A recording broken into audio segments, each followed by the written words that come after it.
Good evening, Zambia. This is Season 1, Episode 2 of the DBM Chat Hour podcast. Tonight, we will be tackling the question, what do the different identity crises look like? Welcome to the second DBM Chat Hour podcast. If you are joining us for the first time, my name is Blessed, your host. Last week, we laid a foundation on identity and tackled the question, why is realizing self-identity so important?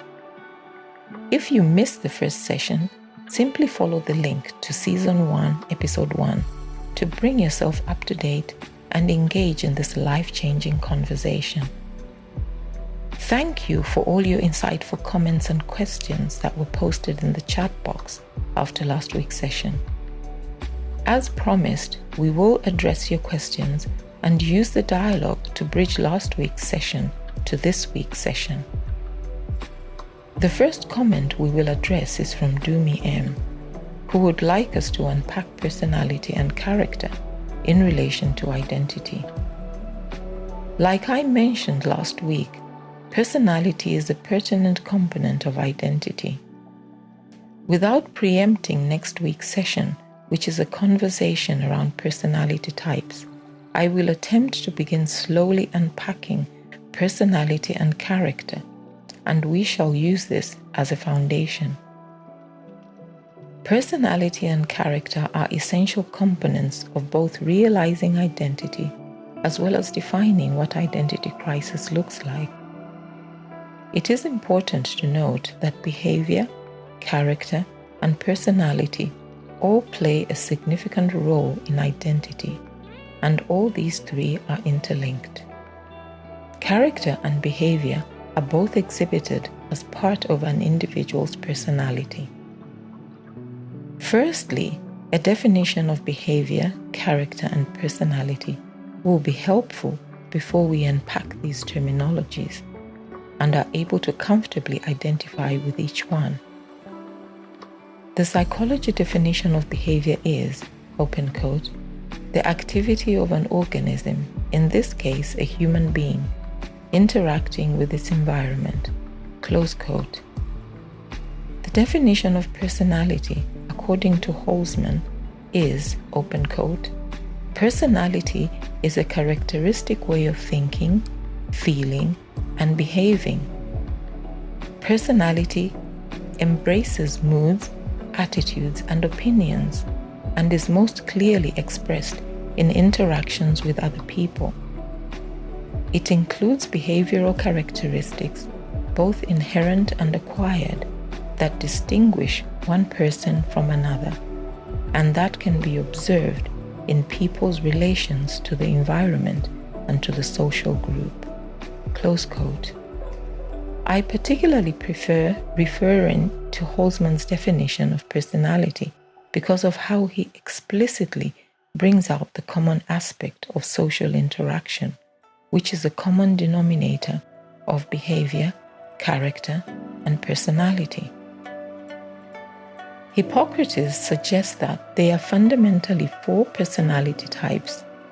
The 4 broad categories of personality types, sanguine, choleric, melancholic, and phlegmatic, are also popularly referred to as personality types A, B, C, and D, respectively. A being the director, B the socializer, C the thinker, and D the supporter. We will explore these in further detail to the level of the 16 personality types next week when we tackle the question, how can one realign one's identity? Part 1, Understanding Physical Identity. For now, we will distinguish each personality type in summary. I hope that this will give us enough food for thought to try and identify under one of these broad categories in preparation for next week's discussion. In summary, personality type A is goal-oriented, a risk-taker, and works well under stress. Personality type B is relationship-oriented, outgoing and enthusiastic. Personality C is detail-oriented, logical, and is always prepared. Personality type D is task-oriented, stabilizing, and cautious.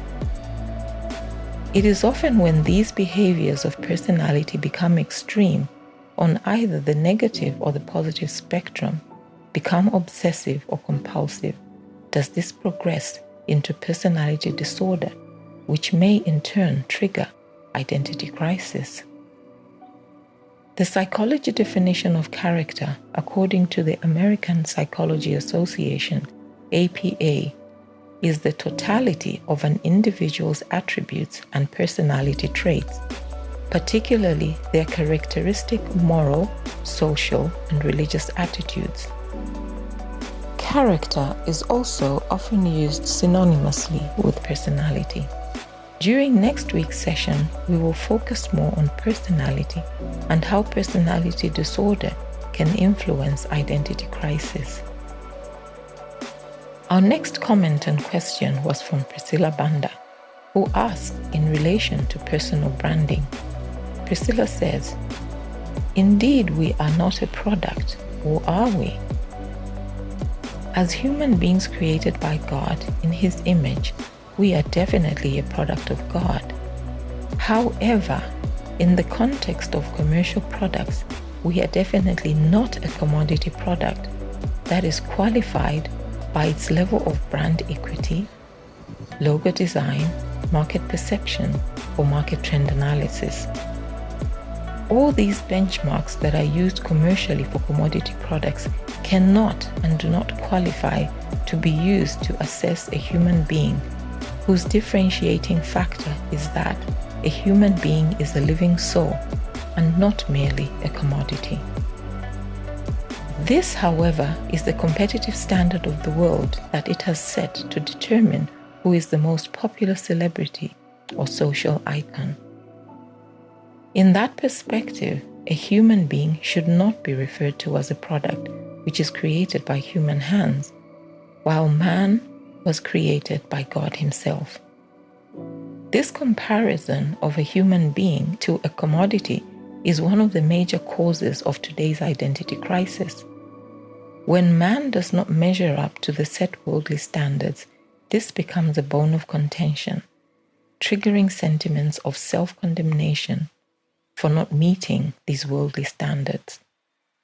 This too becomes an influencing force, triggering identity crisis. When one does not understand identity, their perception and truth is tainted by the misconceptions so expressively painted by society. Our next two questions come from behind the minimalist Lula. The first question was, can one use this same model for more traditional mandates that are less talked about, like being a helpmate or a homemaker? And the second question was, can we have multiple mandates to fulfill purpose? I will begin with the second question, as it will feed into the first. Can we have multiple mandates to fulfill purpose? Absolutely yes. In fact, it is very common to have multiple mandates to fulfill purpose. I will borrow from the analogy of a strategic planning model to explain this. When an organization has a corporate goal, it more often than not has multiple specific objectives to feed into the one corporate umbrella goal. A person's purpose can be linked to an overall objective, while mandate can be likened to the activities that are embarked on to meet multiple specific objectives. This is the same model that is used in the DBM mentorship program, which is designed to mentor participants in achieving long-term goals, short-term goals, and process goals, including realizing identity, understanding mandate, and discovering purpose. Additionally, mandate is also at two levels: physical mandate and spiritual mandate. One person can also have multiple mandates. Sometimes these may vary, but aim at achieving a common outcome. Sometimes mandate may vary to achieve different outcomes. They could vary in light of the different channels needed to execute them. However, these outcomes should not be mutually contradictory pertaining to one individual's purpose. This takes us to the first question. Can one use the same model for more traditional mandates that are less talked about, like being a helpmate or homemaker? I will assume the model being referred to is that of identity, mandate, and purpose. I stand to be corrected.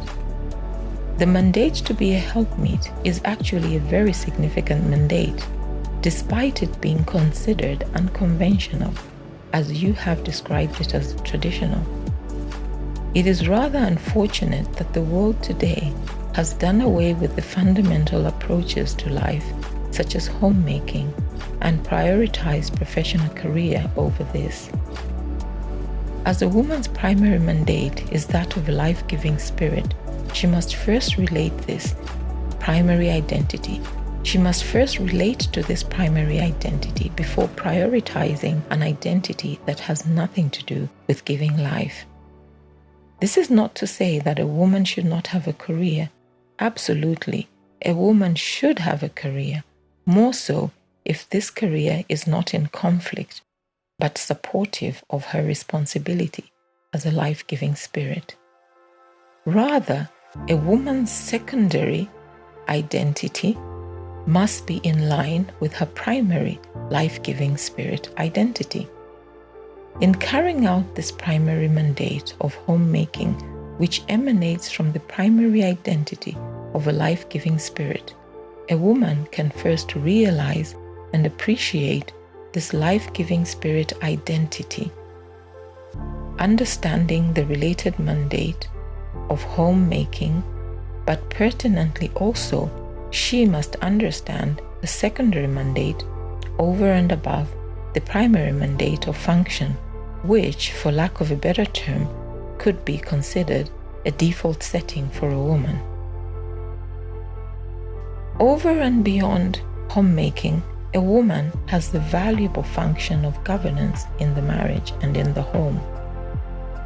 The inherent personality traits within her that are of specialized focus should have, above all, a spiritual impact and either a social, an economic, or political impact, or all three.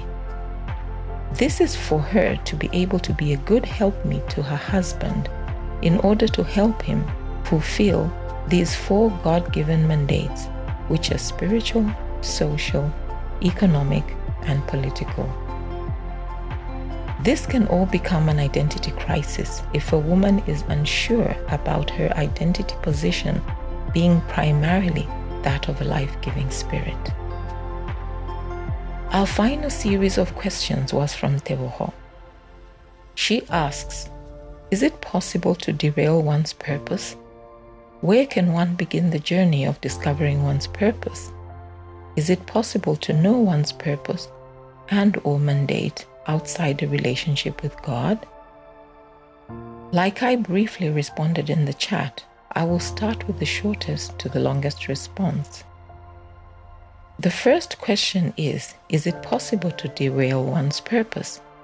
Yes, it is absolutely possible to derail one's purpose, for the simple reason that man was given free will, and even what God has destined, man, unfortunately, has the free will to go against that destiny. Hence, we are told by God, I present before you life and death. Choose life.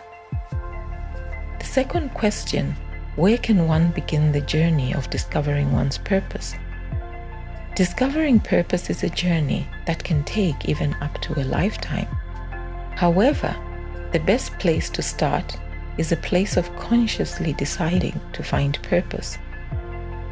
The unconscious and unintentional journey to purpose is always longer and more difficult than an intentional one. One of my favorite quotes by E. Campbell states that the two most important days of a man's life are the day on which he was born and the day on which he discovers why he was born. This affirms that finding purpose is something we must do intentionally and not accidentally. His journey begins at identity, the understanding of mandate, and finally, finding purpose. The third question from Teoho: is it possible to know one's purpose and/or mandate outside a relationship with God? I will answer this question by introducing the sovereignty of God. Because of his sovereignty and that he created all things for Christ and through Christ, everything created is for his glory. Both evil and good alike are for his glory. Yes, it is possible to know one's purpose outside of a relationship with God. There are many people that are outside a relationship with God that have found meaningful purpose. However, as a child of God, it is strongly advised to seek and find your purpose within your relationship with God. This is because he is your designer and creator and knows what is best for you and what he planned for you. To avoid derailment of purpose, it is best to find it inside a relationship with him. This is because in him we will realize true and not false identity, which will inform the understanding of our God-given mandate and subsequently our God-inspired purpose. Without the realization of our identity in God, our identity becomes skewed towards society's misconceived perceptions of us, as we saw what happens when we ascribe to personal branding. All our questions and comments from last week have undoubtedly set a good basis on which we can now tackle today's question. What do the different identity crises look like? Our first question brought about the conversation on character and personality. It is the disorder of behavior and character within personality that ultimately lead to identity crisis, as this disorder causes a dysfunction in the identity profile of an individual. Hence the importance of understanding the basis of personality. This will help us distinguish what the various types of identity crisis look like. We shall call this the character and personality related identity crisis, case study 1. Our second question on whether we are a product or not brings out the identity crisis that is triggered by social influence. We shall call this the personality branding related identity crisis, case study 2. Our third and fourth questions on whether we can use the same model for traditional mandate, such as homemaking, and the possibility of multiple mandates to fulfill purpose respectively. Any mandate that is God-inspired will require relating with our God-given identity. The misconception of homemaking or being a helpmeet as not being a conventional identity or mandate can trigger identity crisis, especially when the belief in this identity and mandate, and any other for that matter, is not firmly believed and self-affirmed. This can be cause for identity crisis. We shall call this the traditional mandate-related identity crisis, case study 3. The fourth and fifth questions on derailing purpose and if it is possible to find purpose outside a relationship with God are all related to identity crisis. If one is not certain concerning their God-given identity and follows an alternative identity, it is highly likely for purpose to be derailed, as it will follow the wrong identity. Much as we said it is possible to find purpose outside a relationship with God, we will rather focus on the importance of finding purpose within a relationship with God. This is because when we seek purpose within this relationship, we will have begun this journey with realizing a God-given identity. Once we commence this journey outside a relationship with God, chances are extremely high that identity will be based on a false fabrication and hence result in an identity crisis. We shall call this purpose derailment related identity crisis. Case study 4, and the non-God relationship purpose identity crisis. Case study 5. We can broadly categorize each one of the identity crises identified here as having been influenced by external factors or internal factors.